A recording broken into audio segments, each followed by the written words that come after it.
राजस्थान की तपती रेत और अरावली की पथरीली गोद में बसा है गढ़ कुंदन, एक ऐसा गांव जहां वक्त जैसे सदियों पहले ठहर गया था। वहां के खंडहर हो चुके किले की दीवारों से एक ही फुसफुसाहट सुनाई देती थी, जो सीढ़ी चढ़ेगा वो सोना पाएगा, लेकिन जो दीवार छुएगा वो इसी अंधेरे में खो जाएगा। लोग इसे अंधविश्वास कहते थे, लेकिन समीर एक आर्कियोलॉजिस्ट था। उसके लिए इतिहास कोई कहानी नहीं, बल्कि सुलझने के इंतजार में बैठा एक गणित था। एक पुरानी पांडुलिपि और कुछ धुंधले नक्शों के सहारे वो उस रात किले के उस हिस्से में जा पहुंचा जहां परिंदा भी पर मारने से डरता था।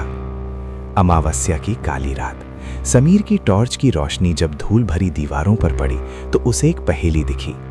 सूरज की पहली किरण जहां मरती है और चांद की आखिरी किरण जहां जन्म लेती है, वहीं मिट्टी सोना उगलती है। ये कोई कविता नहीं थी, ये एक इंजीनियरिंग मास्टरपीस का पता था। समीर ने गणना की, दीवार को धक्का दिया और अचानक एक गुप्त रास्ता खुल गया। नीचे उतरते ही हवा भारी हो गई। वहां सदियों पुरानी खामोशी दफन थी। जैसे ही टॉर्च की रोशनी नीचे पड़ी, समीर की आंखें फटी की फटी रह गई। सोने के सिक्के, नीलम और हीरे ऐसे चमक रहे थे मानो आज भी वे अपने राजा के लौटने का इंतजार कर रहे हों। लेकिन जैसे ही उसके साथी का हाथ एक सोने के कलश की ओर बढ़ा, समीर का गला सूख गया। उसे समझ आया कि ये खजाना कोई उपहार नहीं, एक मौत का जाल था।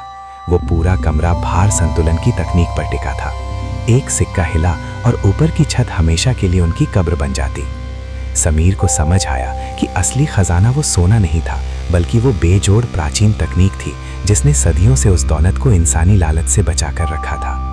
वे वहां से खाली हाथ निकले, लेकिन एक ऐसी सच्चाई के साथ जो आज भी भारत के कई किलों के तहखानों में दफन है।